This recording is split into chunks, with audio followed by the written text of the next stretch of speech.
So how does the true to hoops part? Okay, so the true to hoops. All state. I'm going back. It's okay. I digressed. No, it's all right. So John looks at me, and I'll never forget this. He says, "Well, what are we going to do about it?" And I looked at him. I said, "What do you mean? What are we going to do about it?" He goes, "Yeah, I mean, the way you coach, you fundamentals and all that kind of stuff." And I said, "I don't know. I mean, I knew what I did. I know what other guys that I really admire do. I know what they do, but I can't control." What's going on everywhere in the United States about the lack of fundamentals, because it was getting bad, and it was bad. Right. So we settled on this. Well, why don't we start a website kind of thing? My brother's job is in communications, and he has his own communications company. So he does the website, and it's excellent. And we thought, well, what do we take something and build a vast basketball teaching library? Yes. For the fundamentals of the game, from proper stance, shooting, everything. From 7th graders, 8th graders, we decided we wouldn't try to have stuff for the little kids. Right. But the 7th and 8th graders, and boys and girls, and as they move up, the more complicated stuff for really good high school players. Right. So after 3 years, we've built a really good library, and it's only a little bit of it because we put new stuff in all the time. But we also went to the the San Antonio Spurs team doctors. Yes. And they got involved, and they do stuff such as proper sleep, per your performance. Very important. Proper nutrition. Very Supplements that are good for you, supplements that just don't do anything, ankle prevention, ACL prevention, taking the physical wellness of the kid and giving the kids and their parents some advice from professionals about how to take care of your body. Right. And help the coaches also understand certain things. It's like kids play video games all the time. So there's studies that have been done so that you're doing video games or you're listening to stuff and you go to sleep, you don't really get down deep because all that stuff in your brain still flying around. Still going. And it's when you get into that deeper sleep where you get the rest. So kids, I slept 7-8 hours. Well, but if the brain was bombarded with all that stuff, yes, getting into a deep sleep. So a lot of kids, you see kids come to school and they're just dead tired still. Tired. Well, we used to know that when that happened, a kid had to work. Right. Kid had to work. Right. And he's studying late at night, and he's having to help his family and whatever, and he's trying to still play ball, and he'd come in and be tired. Now it's like, come on. Everybody got video games. Everybody got video games. Everybody's doing. Ain't no phones. Phones. They stay on their phone and texting and all that stuff. Right. And they go to sleep. But studies have shown, yes, that's what REM or whatever that stuff is. Mm-hmm. And then, what should you eat? All important. To maintain your athletic ability and for you to perform at your highest level. Right. You can get away with junk food for so long. So long. Yes. That's it's proven. Right. And and physically how to take.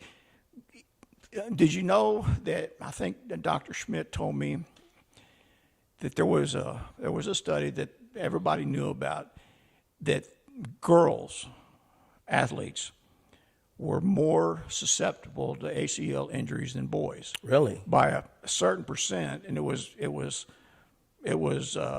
significant. And the reason they wear these little flat shoes. And those little, things, and they go around in those little sandals and stuff, and they're just walking around, and they don't have proper support.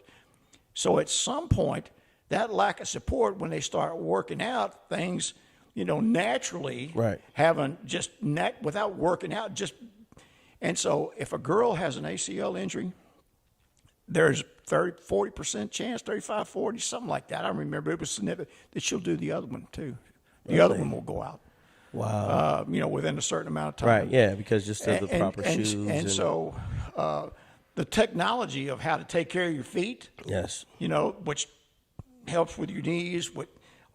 It's out there, but you have to pay attention to it. Yeah. And he has a whole bunch of stuff on the website for improving quickness, agility, and jumping ability that kids can do on their own, or like one or two of them go to the park, right, and just do this. And there's things that you can do, drills that you can do, and you don't need a basketball. You don't need it. It's just you and the want. Okay. Now, does this site, is it a subscription base, or is it free? Or? No. Well, we started because we needed a little money to get it going. Yeah. So we charged $120 for a coach and all of his players, which is like cheap. Right. When you divide that up by 15 or 16 people, that's just a couple of dollars each. Yes, it is. But we put a little money in the bank, and our goal has always been to give it to people for free. There's, think about how many personal trainers and shooting coaches and all that stuff is going on. There's a whole heck of a lot of kids out there. They can't afford a shooting coach or a strength and conditioning coach, or they can't do that. Yeah. So who helps them? Exactly. Us. We do. It's us. And instead of going to the internet and watching highlights of stuff they can't do anyway, because highlights are highlights for a reason. They don't show the rest of it. They just show the highlights. They don't show the. And guys are out there trying to do all kinds of stuff. It's like when Seth Curry started hitting bombs. Every high school kid in America that could shoot a three-point shooter tried to do it, and they couldn't, obviously. And so we've done that. We've got some excellent teachers of the game, some people that I really admire. This is the skill. This is how you do it. This is why you do it. This is when you do it. And here are the results when you do it the right way. So it's like you do it the right way all the time. That's if you're going to be a fundamentally sound, understand the game, here too, do it the right way. Yes. And we have the one section, which is we call the coach's office, where I discuss and other people discuss. We have one coach did a really good segment on sportsmanship. We'd had one college coach sit down with us and say, here are things that we look for when we go scout a high school player. And a lot of times we'll go to see somebody and we'll see them pout, or we'll see them to have a word back with the coach, or if there's a timeout and they're standing on the outside of the huddle and they're not involved, we don't want that guy no matter how good he is. That's big too. And he explained, he said, we have found some really good players going to look for somebody else and come away thinking, that guy right there, that girl right there, she is maybe not quite as good, but she is a player. A team player can do a little bit of everything, and when a coach is talking, their eyes are just like that. Yes. And they're looking for those people. Yes. No matter what level. Correct. If you're a big-time Power 5, D1, you're looking for that kind of athlete and player, but you also want that person that'll listen to you. Yes. And can take coaching. Some guys can't take coaching anymore. That's why I always say it's like you want players that'll run through the wall for you. That's right. Being a military background, that's one of the things you always tell my soldiers. If you're not willing to run through the wall for me and die for me, hey, you can't be my soldier. It sounds very cliche, but it does translate over to getting guys to play for you so well. Well, that's the success you had. Right. Well, those guys wanted to play for you. You've seen the thing where, okay, here's one finger. Okay, what are you going to do with that one finger? Exactly. Not too much. But if you take all five of them things and you do that right there, right, now you got something. And so there's the five guys. Yep. And you're going to try to fight somebody with three of you? No, ain't going to work. I mean, and fight, I don't mean, no, I know what you're saying. I mean, yeah. compete. Yes. Get after it. Yes. When you got that, Yeah, you can do some things. Then you can do some things. Yes. No matter whether they're better than you or not. Correct. And I can go right now, and I can watch some team, and they just don't have much talent. They just don't. Right. And they're getting their butts kicked. But I can tell in 3 minutes whether that coach is doing a good job with them or not by what they're doing, how they're running their stuff. Do they set good screens? Are they trying to guard? Do they block out? Do they make the extra pass? And you can see those guys are being really well coached. Correct. It might be that other side is they're not, but they're winning by 15. Correct. So what happens when you get to the playoffs, Eric? What happens? So you win 24-25, and you're not very disciplined. You're not very fundamental. You get exposed. And you've done all that good winning, and now you run up against somebody that's as good as you are, maybe a little bit less, but they're a better team. They're tougher, and they kick and you're out of the playoffs, and you're gone. Yep. That happens every year, over and over and over and over again. I keep thinking, at some point, people are going to catch on. Right. I told you that I'd just been to Houston. I went to Houston to see Van Price, Right. Who's former assistant, who's the head coach at Fort Bend Clements. They play that way. They're 27-0. Okay. I went to Dallas to see David Peavy, who I played for me, was my assistant coach for 4 years. He's a coach at Duncanville, and they for sure. Duncanville's not Duncanville, Right. because of anything else other than they got 6,000 kids at their school. Right. They do. They got the facilities and the money. They got like 7 gyms at their disposal. Yes, they do. So, but I sat and watched, and it's like all that stuff. These kids are getting it. Stop. Right. Where are you supposed to be when you set that screen? Oh, right here. Do it that way. Go. And every time there's a little mistake, it gets corrected. Right. It gets corrected. And that doesn't mean they're stopping play all the No, time. just it's like their coaches are saying, "Come off that screen tighter. Next time, come off the screen tighter. Are you going to guard that guy or not?" Right. You know, and the practices are intense. And so, what happens when you go play? Well, how you play in a game is a reflection of how you practice. Correct. And the attitude that you have in practice is a reflection of how you play in the game.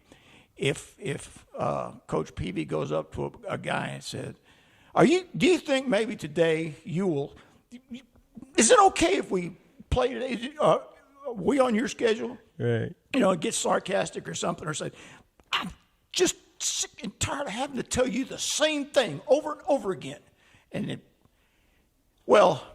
if a kid is coachable, they'll look you right in the eye and go, "Yes, sir." And when they get in the game, it'll translate. It'll translate more often than not. Now, every once in a while, and they played, who was it? They played Mansfield, and they did a good job. So I was in the dressing room afterwards, and David was talking about good things, bad things, which we always did. Like, okay, what are the things that we did tonight that were really good? What are the things that we weren't so good? And we always started with bad things. Of course. And so the bad things, we didn't shoot good from the floor. Yeah, that's true.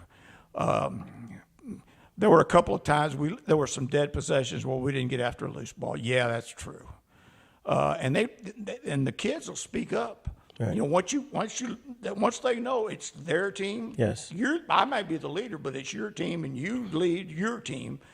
Then they'll call themselves out. Yes. And then good things.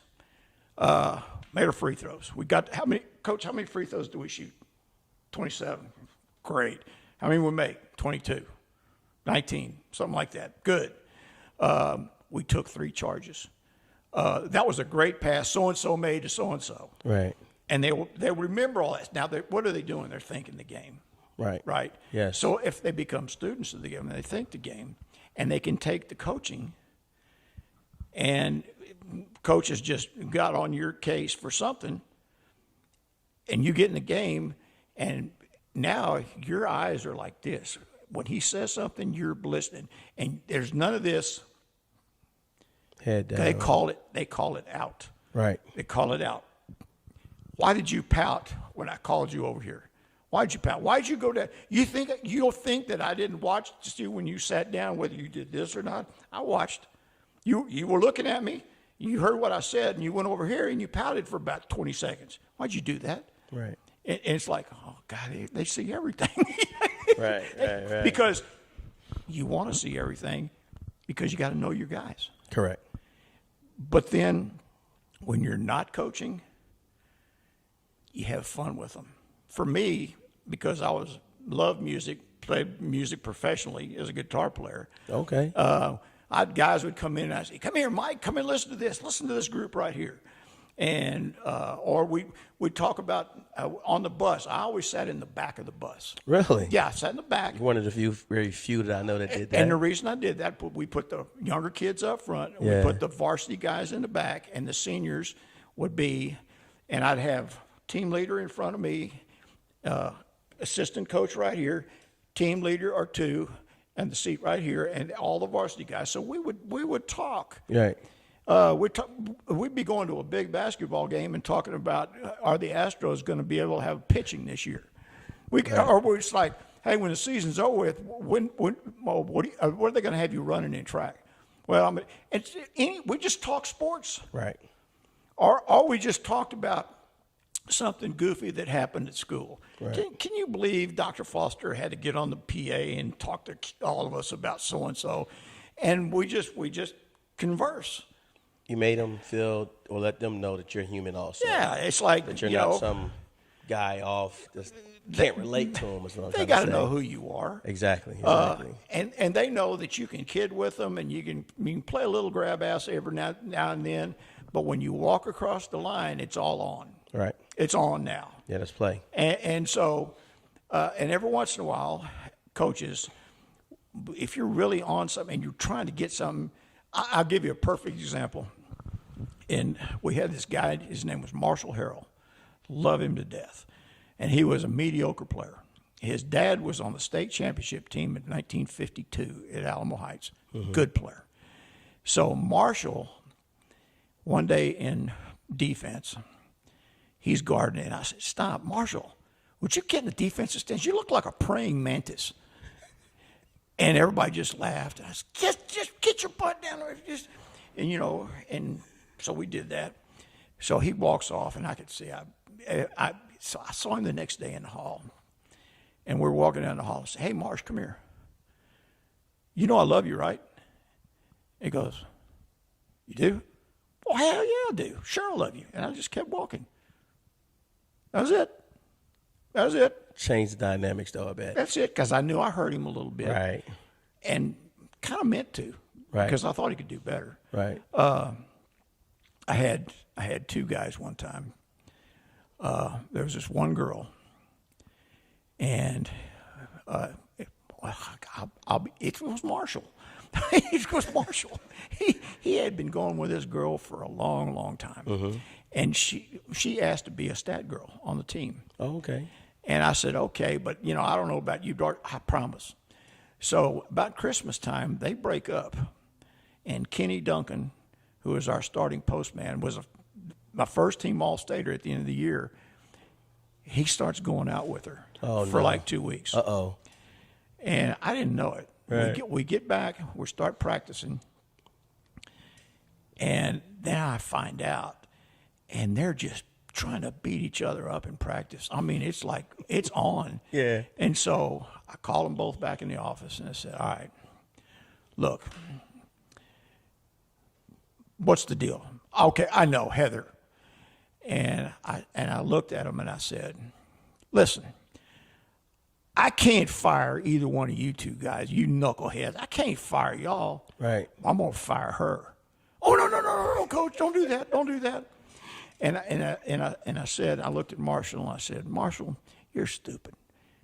She broke up. She's tried to make you feel bad by baiting you idiot, and you didn't even know she was using you to get back at him." Right. Because she really, Wants to and be now, with him. now Right. Marshall and Heather are back together, and Duncan, she used you, and they're both looking like, How you do all that, Coach?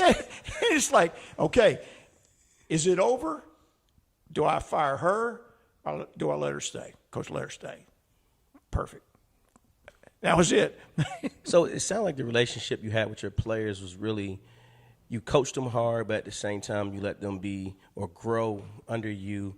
And do you think it's just more learning from your dad, learning how to deal with people, and to teach these guys to be young men? It's a lot. Number one, because that's one of the hardest things I find is coaching. That I find that like it's hard, you got to make sure you relate to your guys, and it sounds like you did a great job of doing that with your. You learn some of that. The two athletic mentors were Marvin Gustafson and Jerry Cumlander at Churchill High School. I watched them coach football. Okay. But Marvin had been a head basketball coach, and I watched Mike Honeycutt, who's Coach Gustafson is in the Texas High School Football Hall of Fame. Coach Cumlander is, and Coach Honeycutt is. 3 guys on the same staff in the Hall of Fame. Wow. So I watched. Right. I watched. I kept my mouth shut and I watched. My 3 basketball mentors, my dad, who taught me how to kind of run a team by just observing him run a team in a district. Right. His advice to me was never about X's and O's, except one time. And then Jerry Tyson from Roosevelt High School, 5 basketball coaches you could ever find at TR, put TR on the map back when they were killing everybody. And my high school coach, Weldon Beard, who by the time I became a head coach, Weldon was at Clemens, right? And we played against each other. And there was, just to show you what kind of guy Coach Beard was, there was one game where we played, and they beat us. So after the game, he said, I want to talk to you for a second. So we're out in the middle of the floor. He said, we did this and you did that. That was a good move. Then we did this and you didn't adjust to that. And that's where we got you. If you would have done this, I had no answer. He told me how to beat him. Exactly, yeah. He told me what I should have done, right, and I would have won. And then he went into the dressing room and talked to my team and told them that, you're getting there. This was a great game. You listen to what these coaches are telling you. Coach Boggess knows what he's doing. He went in and talked to my guys and cheered them up after beating them. Right. And it was a big game, too, and we lost. Right. And Coach Beard goes in and talks to my guys, doesn't talk to his guys. How many guys do that anymore? None, hardly any. I don't know. I don't know too many. I haven't seen that in a while. So I remember that. I did that a couple of times. And there was one time we were playing, I think it was Smithson Valley, and we lucked out. They were good, but they weren't as good as us. Right. But they just busted it. So we finally end up winning by a point or 2 on a last shot that they missed. And I went over to him and I asked Bill, I said, hey, can I talk to him for a second? And he said, sure. So I brought him in. I said, listen, we're lucky to win tonight. Sometimes you just get lucky. You kicked our butt all night long. You kicked our butt. I know it. My players know it. You know it. We just got lucky. Keep doing what you're doing. And so the next day, I got a phone call from a parent from Smithson Valley. He said, I saw what you did. My son told me what you said. I just want to tell you thank you, that hearing it from somebody like that, and right in the moment, and they wanted that game so badly. They wanted to beat you, Heights, big win, and it didn't happen. But you went over and told them, I just want to thank you. I haven't seen, I hope people still do those kinds of things. Right. Well, since we're talking about that, as far as this is a great segment or segue to talk real quick when we get in the show with what do you think about the new realignment of everything from the now District 27 is on the north side and well, every 2 years the alignments change. Okay. Sometimes there's hardly any changes at all. The districts stay the same. Sometimes because of schools popping up or are different. They think matchups might be a little better. Right. They might make a team travel a little more to get a little bit better competition and leaving somebody in a district where they kill everybody. Right. You know, and that's not any good for the team that's really good. It's not any good for the teams that they're beating Right. all the time. So that happens. I think the best thing about when they realign is just another challenge. Yes. You know, now you got to have a 2-year plan. Yes. You have a 2-year plan as far as your opponents. Every February, you have to start looking at a new 2-year plan. Yes. So you might have played somebody a regular season game, and now they're in your district. You got to go find somebody else to replace them. Right. Somebody that's, you know, you want what you can get. Now, I always scheduled in thirds. Okay. I schedule a third of the games with teams I think we can beat. A third of the games, I think it's a toss-up. You got to play. It's a toss-up. And a third of the games, I think they're better than us. Okay. So you get that in single games, or you get that in going to a tough tournament. Right. So you get Right. So by the time you trying to get into the playoffs, you've beaten the teams you should beat. The teams that you're supposed to you think are equal, you've done well or you haven't done well. Right. And if you're playing teams that are better than you, you might slip up and beat one of them, or you might, if you're really pretty good, you might get them all. You never know. Yes, yeah, you might right. get them all. But the intent was to give us the best chance by who we played, when we play them, and how we play them. Right. You know, you don't want to play somebody in November that's like, I don't know. You might not want to play a really great pressing team in November because you want to work on the press a little longer. You might play them in December. Right. So they give you a little bit more chance to get your team going. You know, strategic kind of things like Right. that. Yes. If you're playing a game where you think, all right, we need to win this one. This is the one we really need to win when we can, and then you screw up and don't win. All right, now it's like, all right, what do we do to fix it? Right. And I always thought, if you win a game, that's great. Tomorrow, thinking about the next one. If you lose, everybody can feel sorry for themselves by themselves, not around me, not around your teammate, but you can go home and suck in your own room, but tomorrow it's gone. Right. Tomorrow it's gone. So we also used to have a little saying that was kind of funny. And this goes back into the 80s. We were kind of on a little streak. And at the end of practice, I said, you know what, fellas? It's been too long since we won a game around here. And we just won on Tuesday. And we were playing Friday. And it's like Wednesday, Thursday. It's been too long since we won a game around here. Right. And that kind of kept going. So, like, some guys would say, well, we'll be in a tournament. We play on Friday at 9 o'clock and we win. We're playing in the afternoon at 4. Somebody would say, all right, guys, it's been too long since we won a game around here. Okay. You know, we just won one like 4 hours ago. Right. So little things like that. Keep that winning edge, I would say. Yeah. Just to make them to always want to compete next level and keep going. Okay. Well, look, I appreciate you and your time and just, you know. Let me add just one more thing on the True to Hoops thing. Go ahead, yes. So we open it up and it's free. We're looking for, and we've got some things in yarn for a major sponsor. We want to be able to take it to the United States. We've got over 7,000 people on True to Hoops right now, coaches, players, elementary, CYO coaches, YMCA, high school, college even. We've got college coaches that are in it. But I want to be able to take it nationally. So it's absolutely free. You go to TRUE, the number, TRUE, the number 2, hoops, all one.com, true2hoops.com. It'll pop on and it'll say coaches and players sign up for free.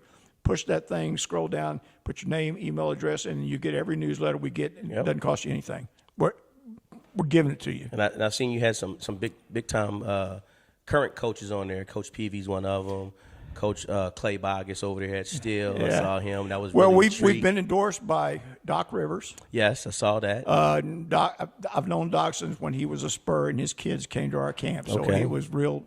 And Sean Elliott from the Spurs, who is a real basketball whiz. I mean, savant. And he watched all our stuff, and you can listen to it. His critique. If you're a coach, you want this. You're a player, you want this. And Doc Rivers just, his thing was good. We got Don Showalter from USA Basketball. Yes. And Coach Peavy and Larry Tidwell from the women's college coach. We've got a whole bunch of really good coaches that are teaching. Yes. And so it's free. All you got to do is it'll take you 10 seconds. Well, I'm gonna make sure we put a link on there on when we release this episode, so you can just scroll to it, and I'll make sure we definitely give a shout out to that. And keep pushing that to go forward, because again, that's one of the good things that I believe you're doing to stay relevant is one, going to games. That's really important, and that's again, I'm glad I met you, and I'm glad I talked to you, because again, you're just kids today probably don't understand this, but you're a true encyclopedia of basketball. I don't know if kids know what an encyclopedia is, but yeah, Google. That's what you are. You were a Google of basketball. I just was lucky that I grew up. My dad's a coach. I was around a lot of people, right? And then I really lucked out when I got to Churchill, with those guys. I can't tell you how important that was, with Coach Gus and Coach Jerry Cumlander and Mike Honeycutt and all those guys. That was huge. Right.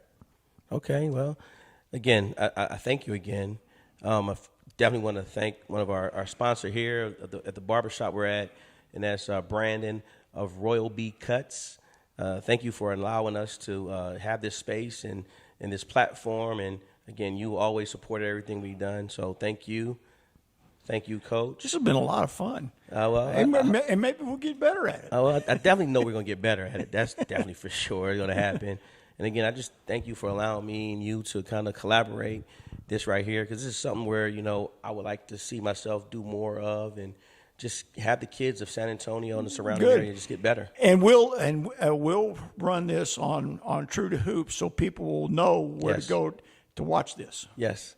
And I appreciate it again. Any last words that you want to just give the audience? I'll give it to you. I'll turn it over to you, and then we'll sign off.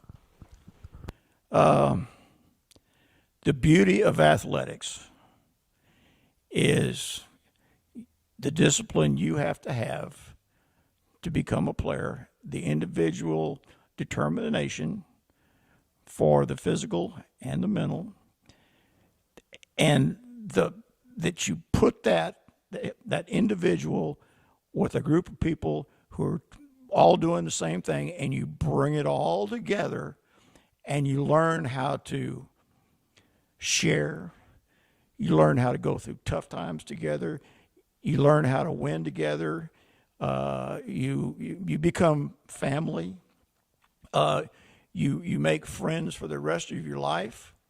You put yourselves in situations when you're a young athlete, boy or girl, to compete, have fun, enjoy a game. But you know what? It's going to make you a better student. It's going to make you a better college student. Not talking about player. It's going to make you be a better employee. Yes. Because you're a member of a team, and you have to work with the people that you have to work with. Just like you're on the team, you got to play with the people that you have. Right. It's going to make you a better husband or wife too, because of the responsibility that you learned, your work ethic, and your determination, and your willingness to give of yourself to the group, and the group gives back to you. That's what a marriage is. Thank you again, Coach. All right. Signing off. Thank you again for watching.